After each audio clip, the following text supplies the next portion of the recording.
Alam mo ba na si Senador Robin Padilla kanina sa Senate hearing ng impeachment ni BP Inday Sara nakapagsalita. Ito yung kanyang sabi sa post, kung ganito ang pamantayan natin, buksan na natin lahat ng bank record natin para ipakita natin sa taong bayan na wala tayong kinikilingan dito. Senador Robin Padilla, tama naman.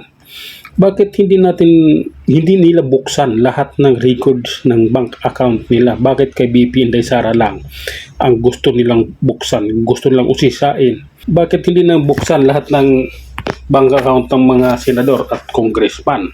Nang magkaalaman tayo na kung magkano nga ba talaga ang laman ng mga accounts nyo. Saan nyo nilagay yung mali-malitang pera nyo? Nilagay nyo sa condo unit? Diyan, sa sinabi ni Senador Robin Padilla, agree ako dyan. Kung bakit kay BP Inday Sara lang pinagpipilitan ninyo, dapat pati yung bank account ninyo ay buksan ninyo. Lahat ng mga nasa gobyerno, ibuksan yung mga bank account ninyo. Nang sa ganun, patas kayo sa aming mga matang Pilipino. Hindi yung kay BP Inday Sara lang pinagdidiinan ninyo, si BP Inday Sara lang yung kinakalkal ninyo.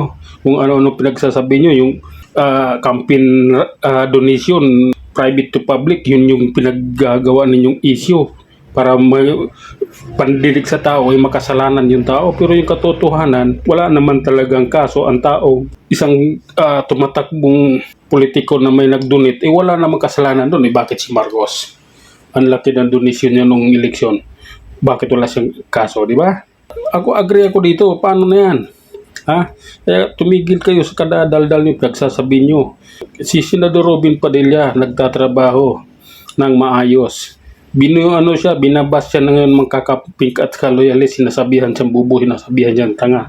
Pero sino nga ba ang bubo at tanga? Sino nga ba? 'Di ba? Yung iba nag-abogado kunwari, o 'di ba? Yung iba TV host ginawang palaro entertainment yung Senado, 'di ba?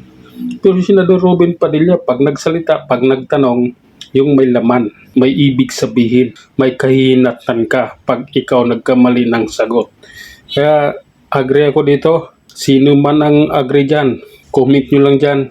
At alam ko marami ding hindi agree dito. Kasi siyempre, yung magkano naman yung perang naibulsa ninyo. Baka mamaya bigla kayo mag-withdrawhan ng pera sa bank account ninyo. Nang sa ganon, walang ebidensyang ipakita na kayo ay nagkamal ng malaking salapi.